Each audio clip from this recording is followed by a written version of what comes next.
everyone. Welcome to the 5 easy steps to a life-giving homeschool. Let's dive in here. In this webinar, I'm going to show you how to create a life-giving homeschool in 5 easy steps. I promise they're easy. By the end of our time together, you're going to have a plan to guide you as you prepare for next school year. Who is knee-deep in preparing for next school year? Anybody yet? Put a 1 in the chat if you have been in planning mode already. All right, so there's several of you. Don't worry if you're not. It's all good. This will help make it so much easier for you. All right, if you stay with me to the end, I have some free scheduling cards to give you that are going to make this whole planning out your homeschool day so easy, and some other special bonuses to share with you. So I know it's summer and life is distracting. Like right now, I have the yard guy outside my window. Didn't know he was coming, but it's okay. So if you are able to close the tabs, turn off Instagram on your phone, and focus just for the next hour or so, we're going to be together, I hope that will be beneficial for you. So you are in the right place if at the end of your homeschool day, you have checked off all the boxes, but you still don't feel like you really accomplished anything. Or you're frustrated because there's never enough time to include all the subjects that you want, especially the ones that actually bring you joy. Or you want to do something other than school at home, but you're unsure of where to even start. You want to foster sibling relationships, but what you're currently using has you all separated. Or every day you feel like you're reinventing the wheel, trying to find some routine that's going to stick. The saying of throwing spaghetti against the wall to see if it's done, like when it sticks to the wall. If you have days where you feel like you're just throwing spaghetti against the wall, and by the end of the day you just feel exhausted, but the kids still want dinner, then you are in the right place. All right, so if I am new to you, welcome. I am so glad you're here. Real fast, just so you know who I am, I'm Julie Ross. As a former public school teacher, I also helped found a private Christian school. I've been homeschooling for 20 plus years. I'm a mom of 5 kiddos, and I am the creator of the award-winning curriculum, A Gentle Feast, where I have helped thousands of families find this nourishing, life-giving approach to homeschooling. But it didn't always start out that way. So those are my 5 kiddos now. My oldest graduated college a year and a half ago. And then my second daughter is going to be a senior at the University of South Carolina next year. She's studying neuroscience. And then I have a 16, 14, and 13-year-old that I'm still homeschooling. And when I first started out homeschooling, I had this vision of what I wanted it to be like. I wanted us to read really great books and talk about them. I wanted us to feel close. Like I was an only child. A really big goal of mine in homeschooling my kids was that they would really grow closer together and that they would have good, strong sibling relationships. I wanted to allow them time to explore their own interests. I wanted them to be critical thinkers. But unfortunately, when I first started homeschooling, so when I started homeschooling my older 2 that were school aged, I had 3 kids under the age of 3. And because I was a former teacher, I just did what I knew what to do, which was school at home. We even said the pledge to the flag and had a little calendar time. Anybody else? And everybody, they each had their own workbook and textbook for every subject. And I was like going back and forth like a ping pong ball between the 2 of them all day long. Plus the little ones are flushing rocks down the toilet and doing these other things. And I just constantly felt like I was playing whack-a-mole all day long. And by the end of the day, I get exhausted and go, what do we even do? What learning is actually taking place here? And by year 2 of homeschooling, I was completely burned out and ready to throw in the towel. And that's when I was like, okay, there has to be a different way. There has to be a different approach to education than what I know, which is what I had been taught in my teacher trainings and what I had experienced in my own schooling. And that's when I really started diving into the writings of the educational philosopher Charlotte Mason. And back then, there was like a Yahoo group to talk to people and try to figure out, like, I couldn't even get her volumes. I had to wait for those to be shipped from England. Like, it was like this whole process, right? And so I had a lot of trial and error. And when I first started implementing her philosophy, I was reading about all these beautiful subjects that she included in her programs. And I'm like, yes, I want to do all these things. And so we started doing all the things. And then school was taking us till 6 o'clock at night. And I'm like, what in the world? She said we're supposed to be outside enjoying nature, but this is taking forever. And then it wasn't until several months later when I read some more of her writing that I realized, oh, you don't do all the subjects every day. Like I had no guide or anybody like telling me like this is how it's actually be accomplished. And so I had to, like I said, I had to figure that out myself. But it wasn't until I developed this kind of framework that I'm going to teach you today that it all clicked. I knew I wanted to do the things that she talked about. And we'd study some art here and we'd listen to some classical music here and we go on a nature walk there. And we'd have these like little bits and pieces of things that she talks about in her writings, but none of it ever really fit together and none of it felt really cohesive. And I always felt like I never actually getting to the things that I wanted to do.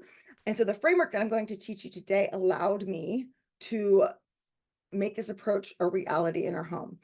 And after doing it now for over 15 years, I can honestly say it has truly transformed our homeschool. It has transformed my children, and it has transformed me as a person and a teacher as well.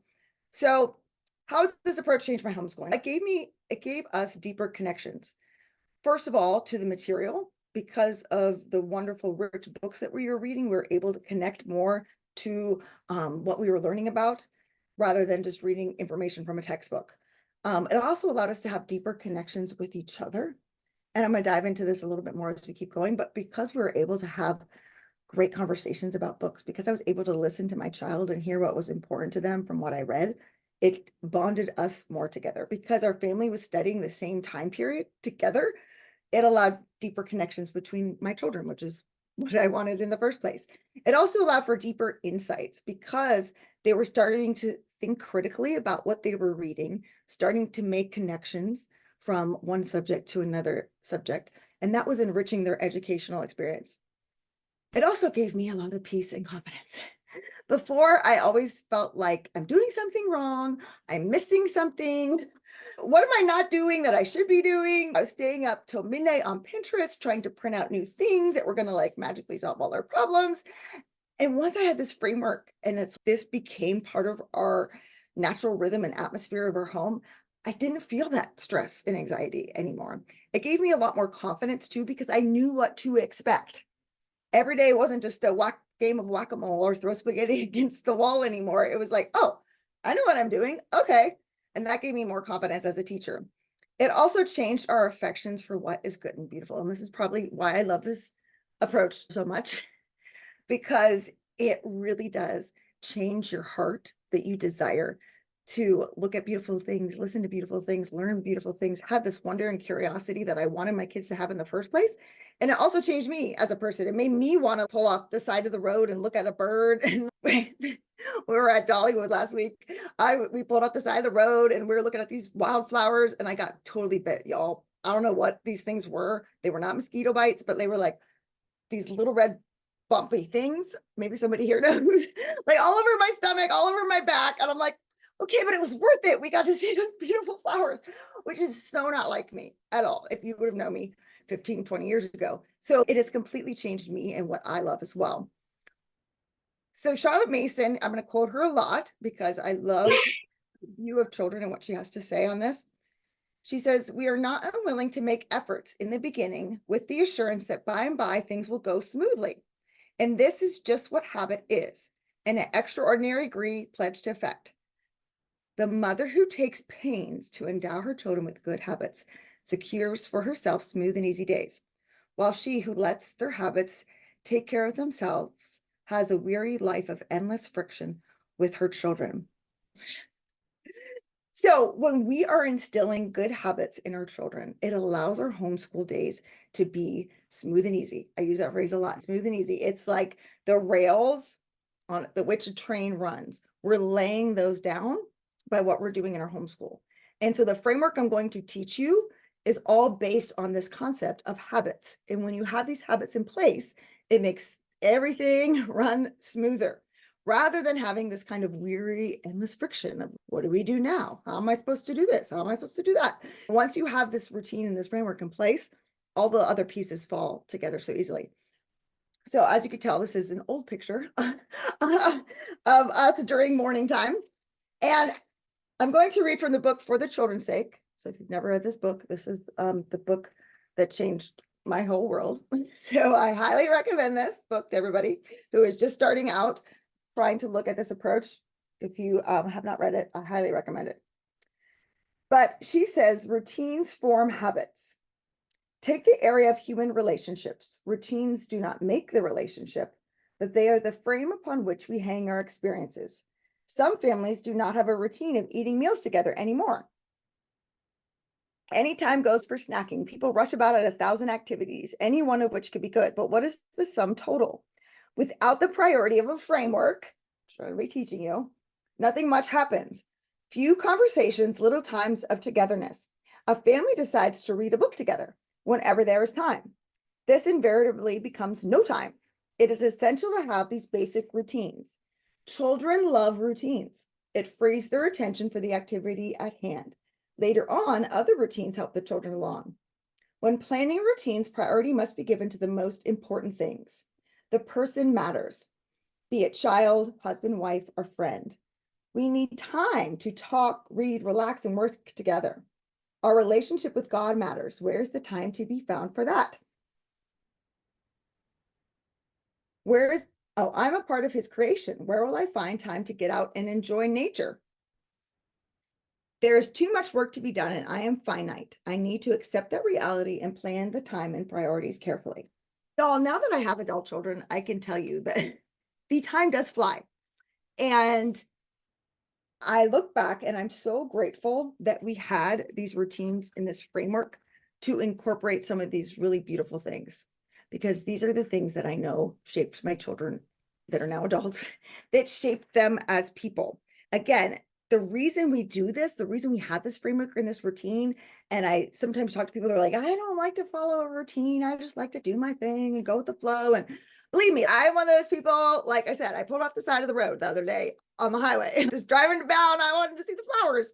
So I totally get that.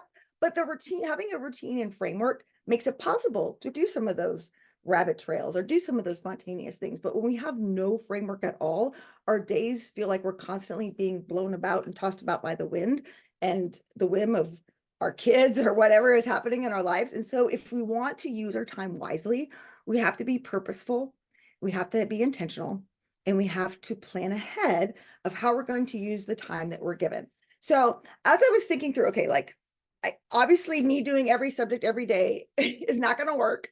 And doing all these kind of Charlotte Mason-y things here and there and being out in nature and reading here and just, oh, I hope we have time where we can go do XYZ. That was never actually working. So I'm like, okay, I have to change this. I have to come up with some sort of framework here.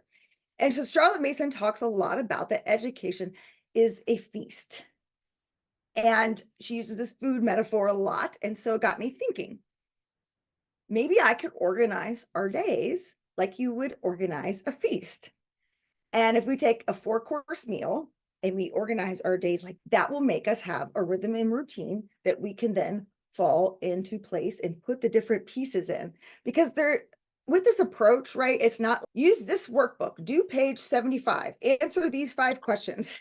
If you want a life-giving education that is actually nourishing your whole child, like it's different. So how do we actually fit all of this into our day? And when I finally came up with the idea of, oh, it's just like a 4-course meal, it was like light bulb. If you want, you can have an earbud until we get there. Work, which is so important. So let's dive in. Okay, so think about like your favorite like restaurant here.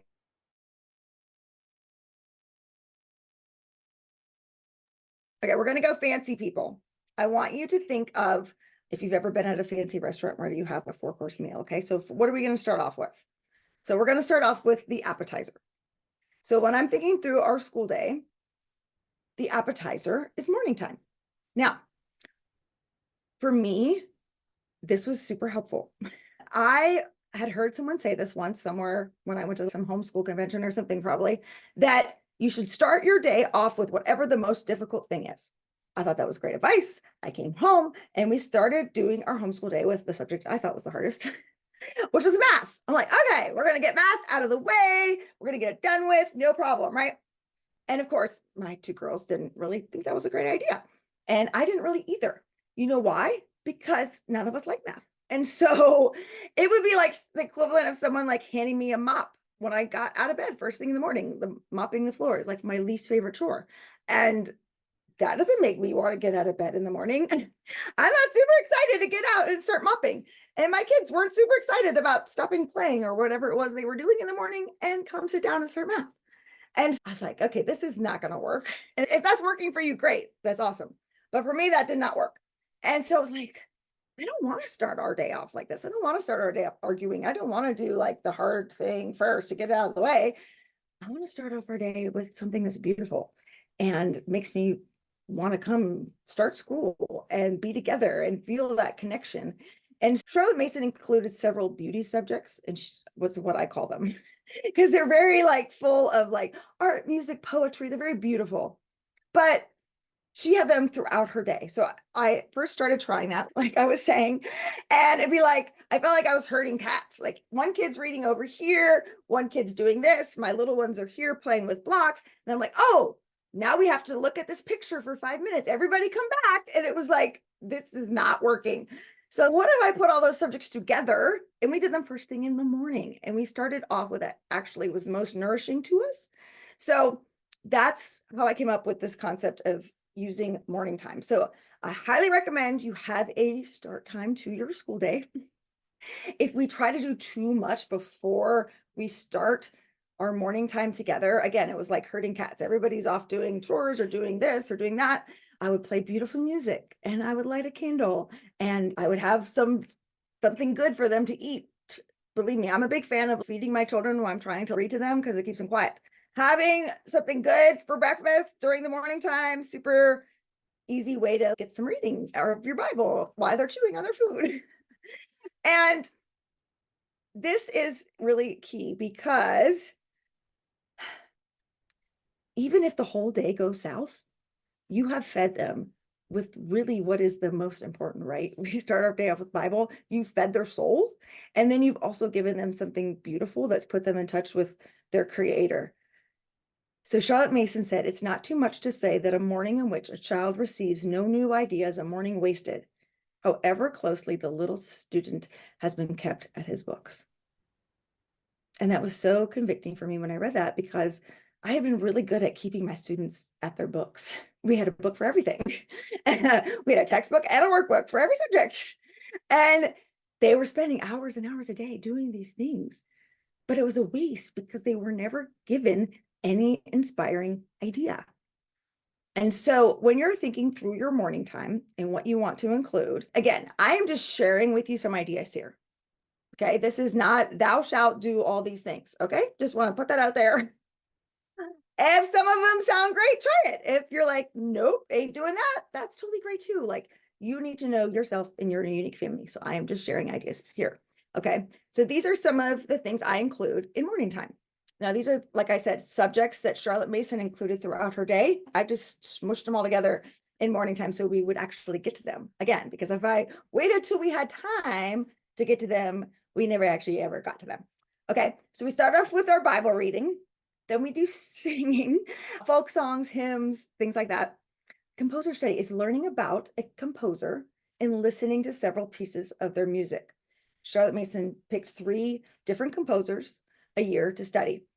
Same thing with picture study. So you're going to pick an artist, 3 of them per year, and you're going to look at 6 or so of their paintings.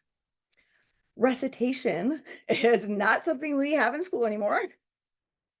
So you probably have not heard of this one. So recitation was actually a subject in Charlotte Mason's time in the early 1900s because they didn't have TikTok back then. So how did you entertain yourself on a Friday night? People would stand up and they would recite. They would recite speeches, poetry. If you've seen Anne of Green Gables, I'm a huge fan. Like she wins the recitation award for reciting the poem.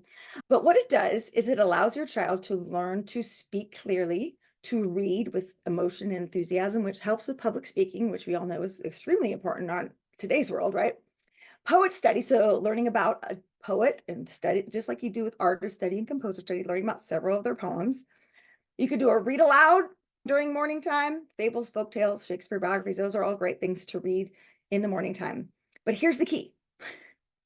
Other than Bible, you're doing all these other things only like once a week. So again, I was trying to do them all in one day, which was taking forever. So here's some really key, just Bible and one other thing. That makes it doable. So like in 25, 30 minutes, we can have our morning time, Bible and one other thing, Bible and one other thing. And the way I do it is I just go through my one other things in a row. And that way, if somebody's throwing up in the morning and we don't get to picture study on Tuesday, it's okay. It doesn't have to be on Tuesday. I just know the next time we're together, we're going to do picture study. Okay. So that's why I love this framework so much, because it's not this strict schedule that like I have to do this at Tuesday at 10 o'clock, because I don't know if your life is like my life, but Tuesday at 10 o'clock, you just never know what's going to happen around here. So we have to have a rhythm, a framework that is flexible at the same time. So this is not a rigid thing, but I actually have been doing this for years now. We have learned so many different composers, so many different artists. We've sung so many songs. We were joking at Dollywood because they were playing Oh Susanna, and my kids were like, "Oh, Mom, you remember when we learned this when we were little?" Like, they remember this stuff. And it has these funny shared family memories, which is so important to me as well. And so you can do so much when you do just a little bit at a time. It doesn't feel so overwhelming and so daunting. Okay, here's the really cool part. I dug into this like a year or so ago. So my daughter, like I said, she's studying neuroscience. So we're like talking about this. What morning time actually does, it's not a waste of time.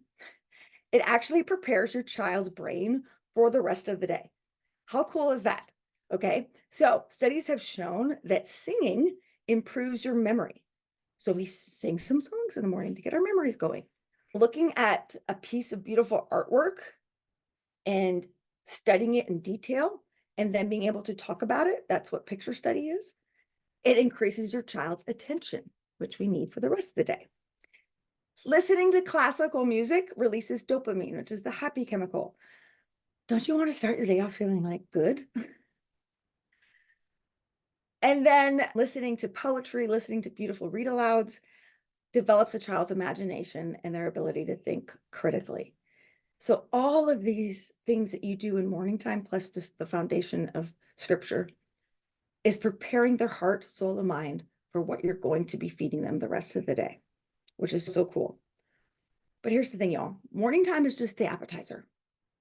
I talk to people and they're doing like 75 things during morning time, and morning time takes an hour and a half. Believe me, it is so tempting because I don't know.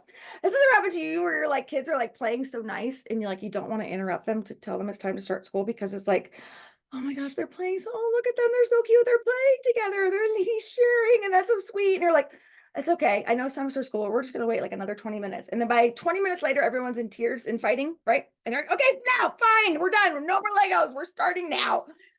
Am I the only one? Hope not. Okay. That used to happen to me too.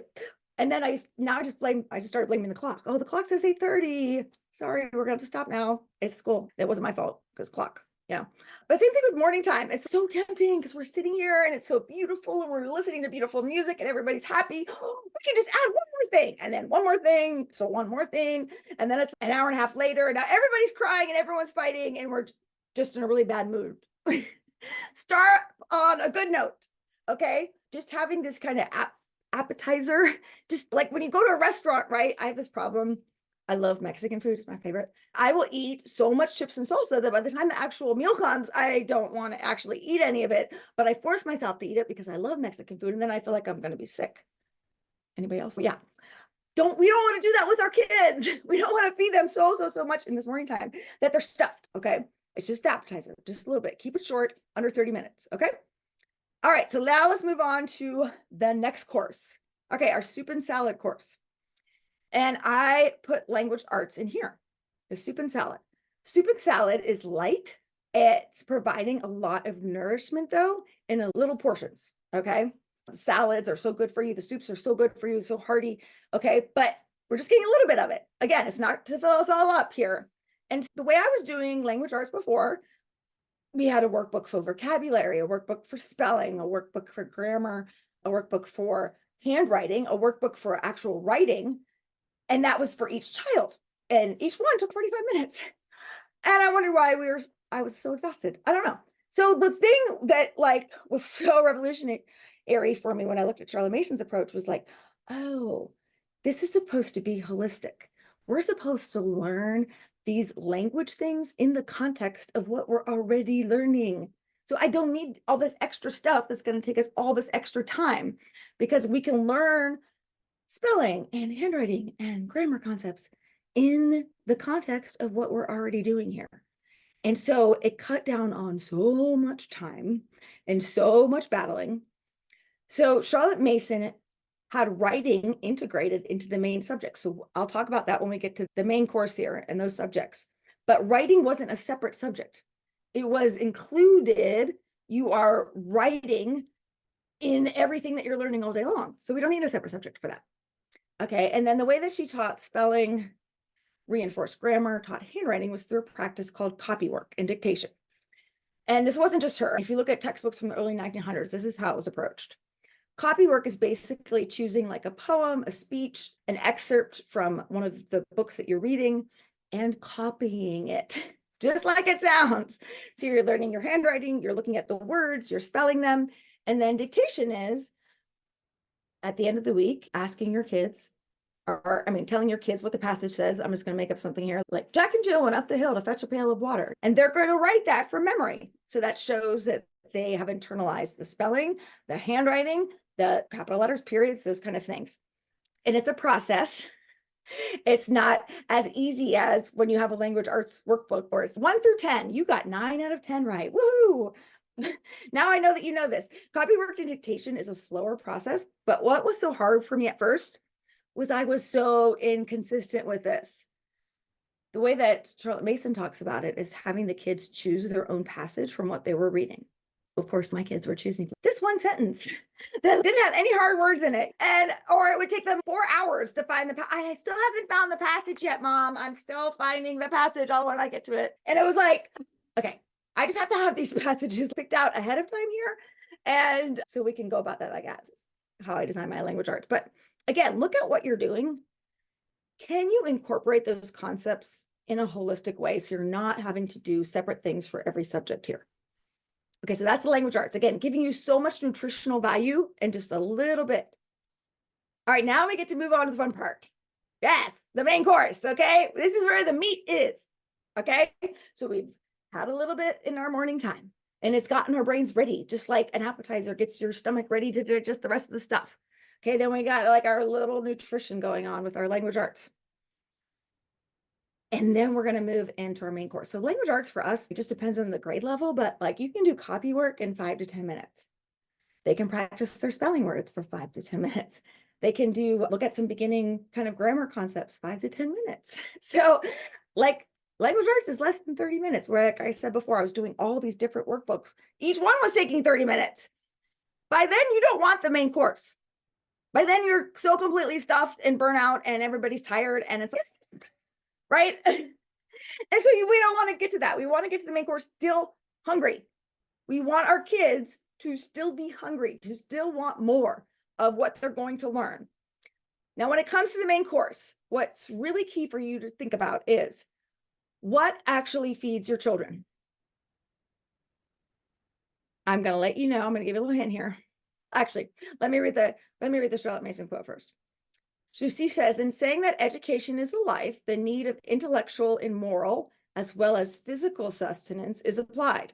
The mind feeds on ideas. Therefore, children should have a generous curriculum. So we're not just feeding our children's minds. This isn't just about academics. We're feeding them as moral, spiritual beings. We're feeding them as physical beings and feeding their minds. Seeing the child as a whole person is what you're offering your child in the main course, feeding them as a complete person.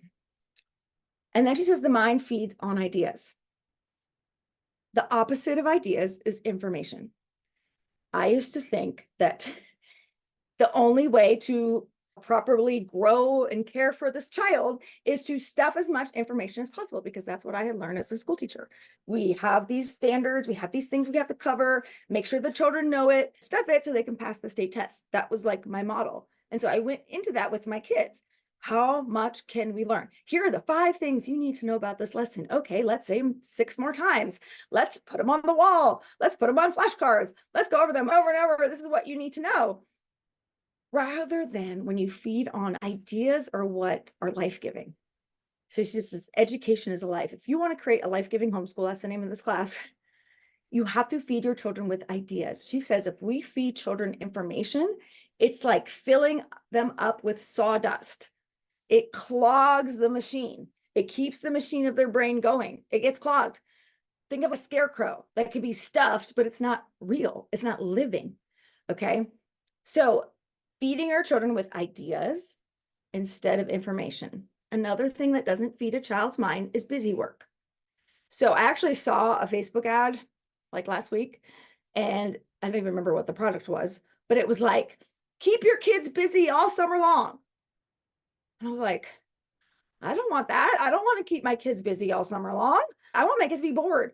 I want them to use their imagination. Plus, if it's my job to keep them busy, that's exhausting, right? I gotta feel like I'm like leading a circus around here. I do feel like that a lot of the times, but like I'm the circus master and I have to be the one entertaining everybody and coming up with this. What happens is we condition our children to look to someone else to keep them busy. They don't know what to do with themselves when they're not busy. I don't want my kids to be like that. That's how I am as an adult, because that's how I was trained in my school, that like I have to constantly be doing something and I constantly have to be busy and working for something. And I can't even sit. I don't want that for my kids. I want them to be able to just sit and look at a tree and sit and listen to a book and sit and know what to do to nourish their own minds without me constantly having to tell them. So feeding your child a bunch or having your child do a bunch of busy work so it looks like they're learning something isn't actually feeding their mind. Okay, so I wanted to give that clear distinction here. We're feeding them ideas, not information or busy work. So where do we get these ideas from that we're supposed to be feeding them? Well, good news. If you like books, the very best books. So instead of textbooks, which are full of information, facts, have a lot of busy work, have a lot of activities and things the kids are doing after they finish the lesson, we're just going to read them really great books. So she says to introduce children to literature is to instill in them a very rich and glorious kingdom, to bring a continual holiday to their doors, to lay before them a feast exquisitely served. Don't you just love that picture? I want to lay before my kids this feast, right? So the feast is the books that we're choosing and using. Rich books that are going to feel like they are on a continual holiday, a glorious kingdom. We're talking about things that are beautiful. Again, this life-giving. And this, one more thing of vital importance, children must have books. Living books, the best are not too good for them. Anything less than the best is not good enough.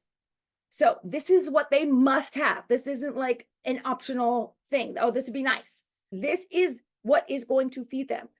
She uses the term living books because they're full of ideas. Ideas live and grow. They're books that, like, you read them, they nourish your heart, mind, and soul. They're books that feed us. They're books that change us as a person. Now, sometimes they do teach us information at the same time, like a lot of the history book or like a chemistry book.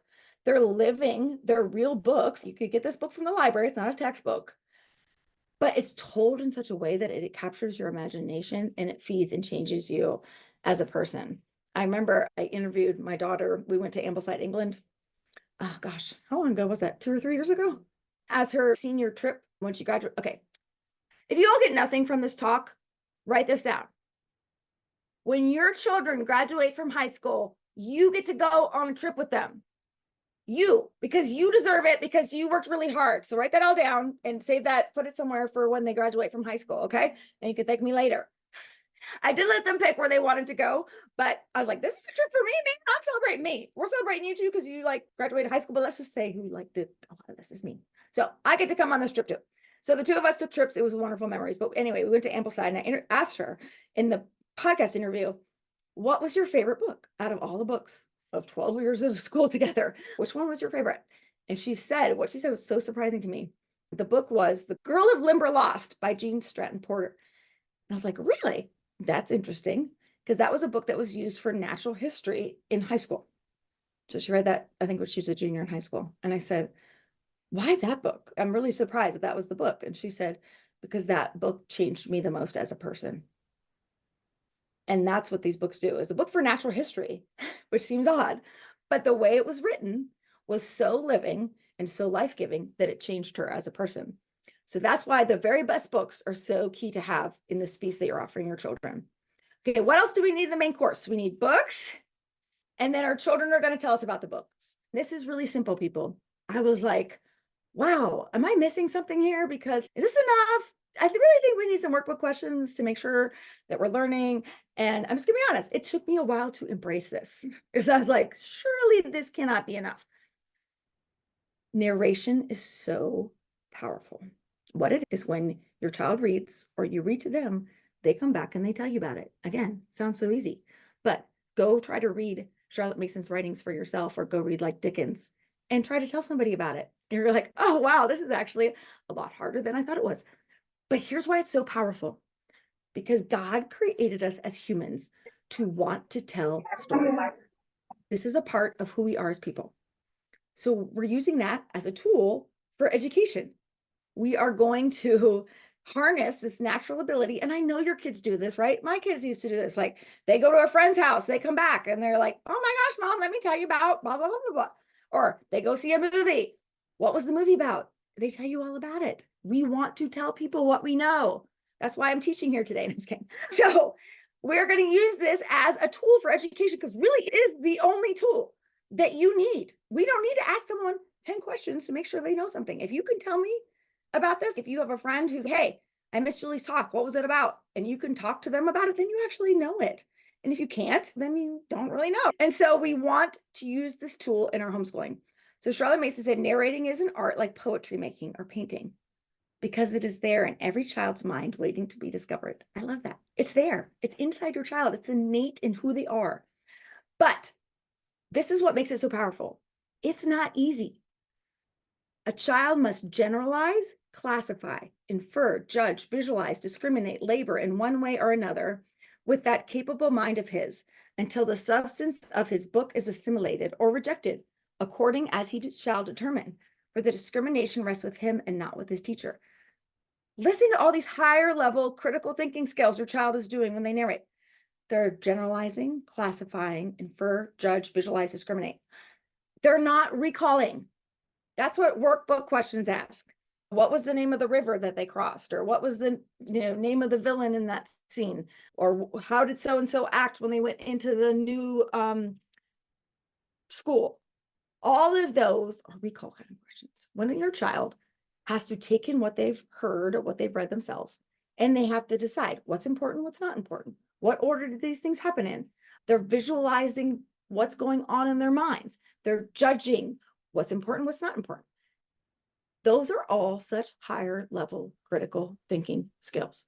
If that's what you want to develop in your children, use narration, not with a bunch of other stuff. Just this is so powerful. It's a hard process. I could talk about narration, actually have a whole hour talk about it because people have lots of questions, but it comes down to this simple thing. You're giving them the best books and they're going to talk to you about them. And if you could do those simple things and get that going, then you can just see how amazingly powerful this is.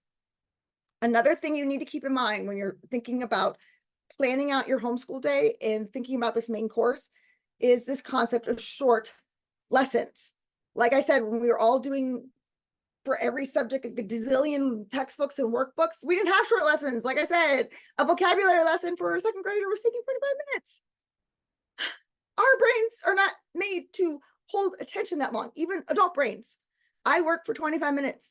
I work in 25-minute chunks. That's all I can pay attention to. And then I have to go take a break and then I come back refreshed.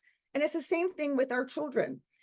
If we're coming from this mindset again, where we're having to stuff as much information as possible into them, or that we have to keep them as busy as possible, then short lessons don't sound that appealing. Surely if we keep going longer, they're going to learn more. We have to keep going. We have to make sure this is done. And it's actually so counterintuitive. It's actually during these short lessons that they're actually able to really digest what they're learning. So Charlotte Mason put it this way: lessons are short, seldom more than 20 minutes in length for children under 8. And this is for 2 or 3 reasons. The sense that there is not much time for his sums or his reading keeps the child's wits on alert and helps him fix attention. So when you have who knows how long to complete this assignment, you're going to take who knows how long to complete that assignment. Having timetables for our children, again, it's not this rigid thing. I want you to see it as more, you're giving your children a tool. This is what I do as an adult to help me focus and work. I set a timer. I work in chunks. And it's the same thing for our kids. You can pay more attention to something when you know you have a limited window to pay attention to it. But if I know I have all day to write these emails or do these things for my job, I take all day to do them. We want to train our children that this is the time that we're going to do this copy work. You have 10 minutes. I only need your attention for 10 minutes. Let's go. You can do this. Or even shorter. When my kids were really little, we started with 2 minutes and we worked our way up.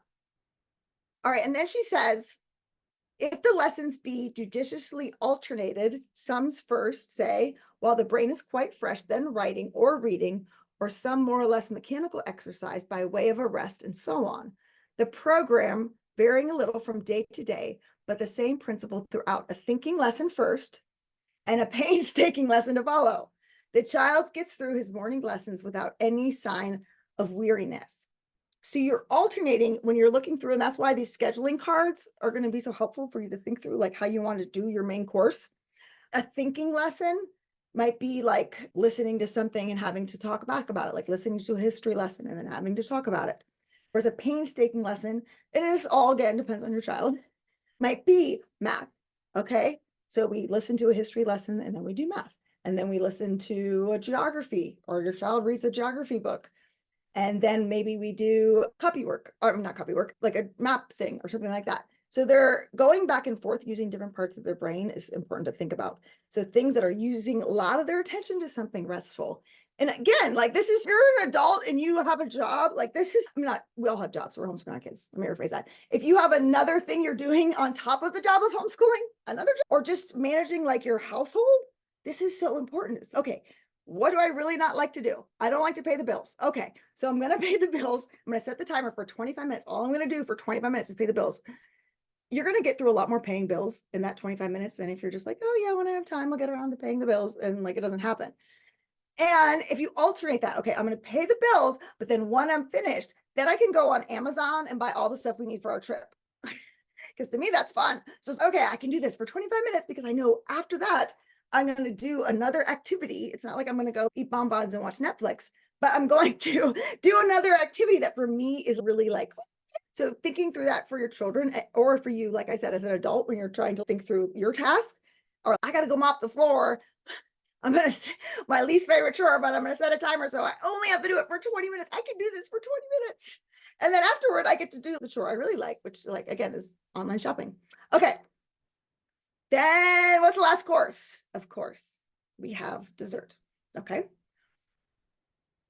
So dessert are these afternoon occupations.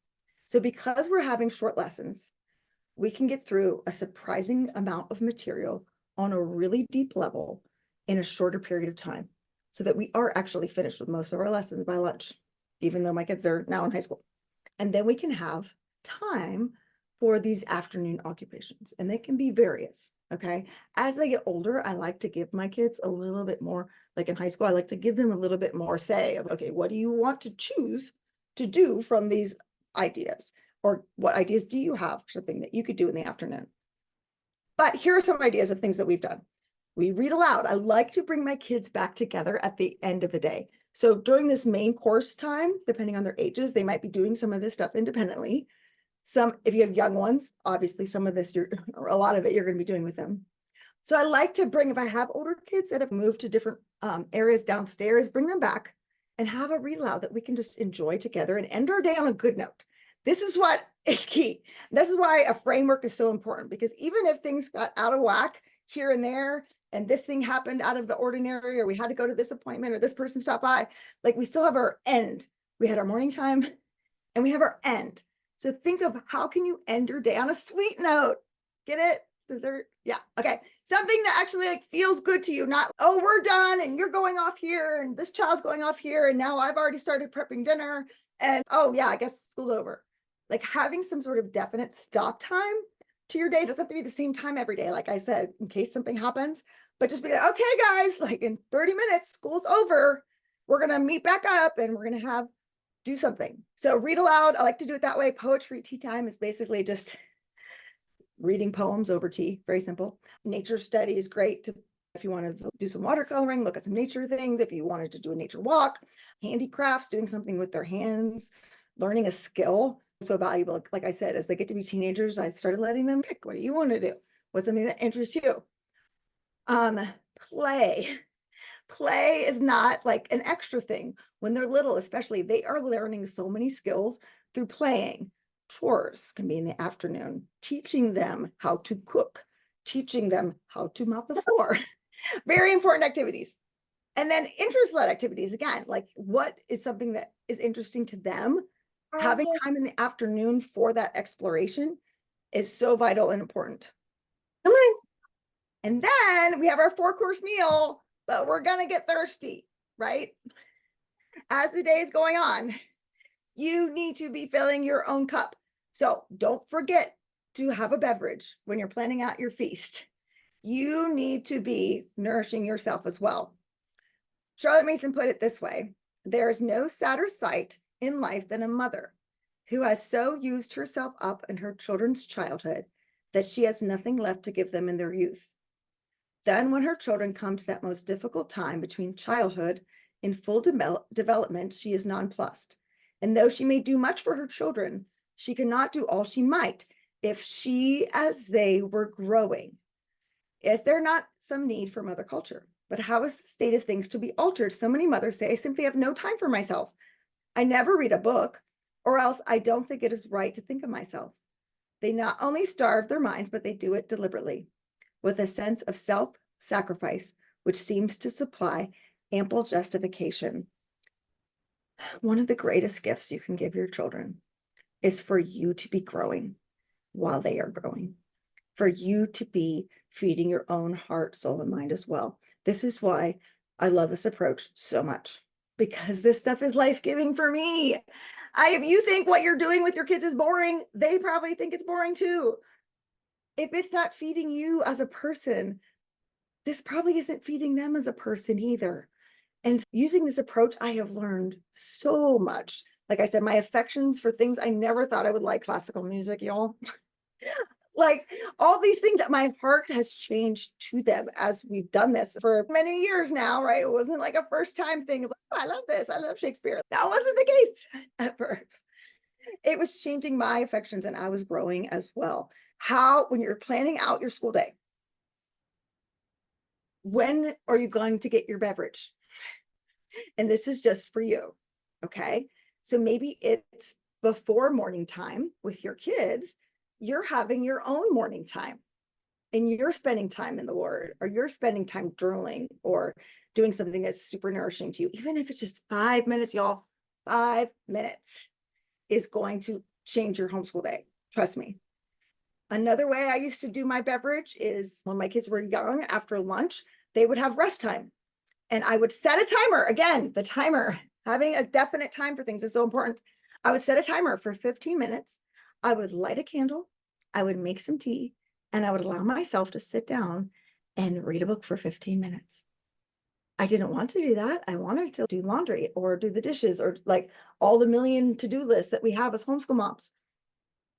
But I made myself sit down for 15 minutes and nourish myself and fill my own cup.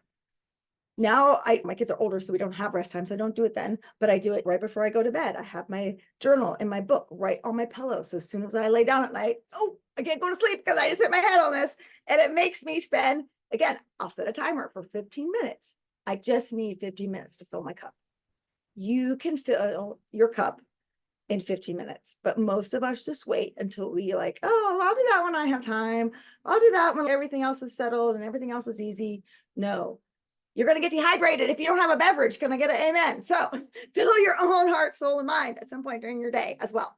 So those are the 4 courses in your day. So you have your appetizer, your morning time, just enough to get your minds ready for the school day. You have your language arts, your soup and salad can be so easy when you're doing writing in the context of narration with your main subjects. Then you have your main course, all the subjects, and then you have your dessert. your afternoon occupations, adding in something to end your school day.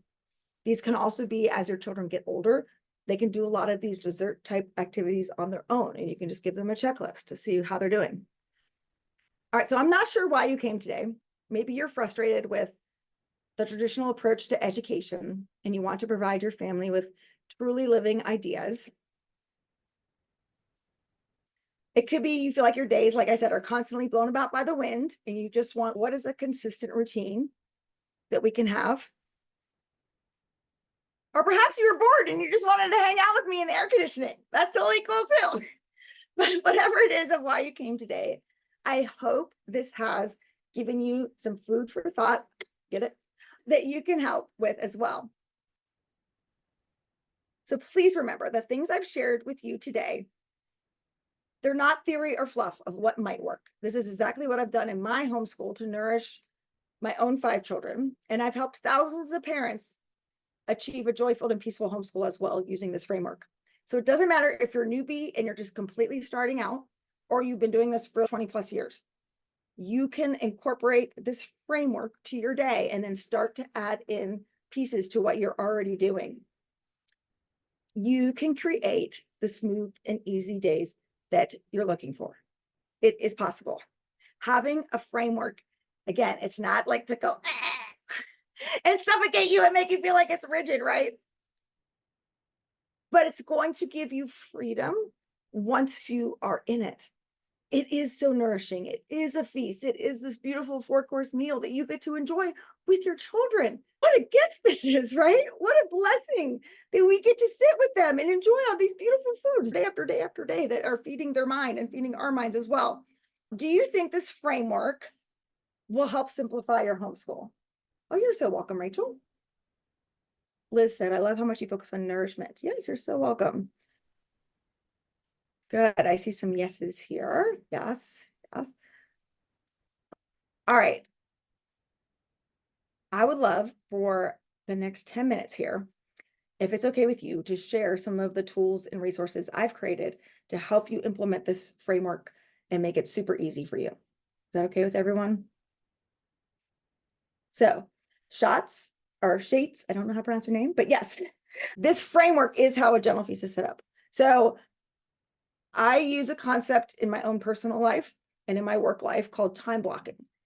And that's how I developed this 4-course meal for a gentle feast as well. It's time blocking. It's basically where you're creating buckets in your day, and then you're filling those buckets with the different activities. Me thinking through our homeschool day as like a 4-course meal with the beverage, don't forget that one, right? With the 4-course meal, then I know today I need to fill up the morning time bucket, the language arts bucket, a main course, and then some dessert.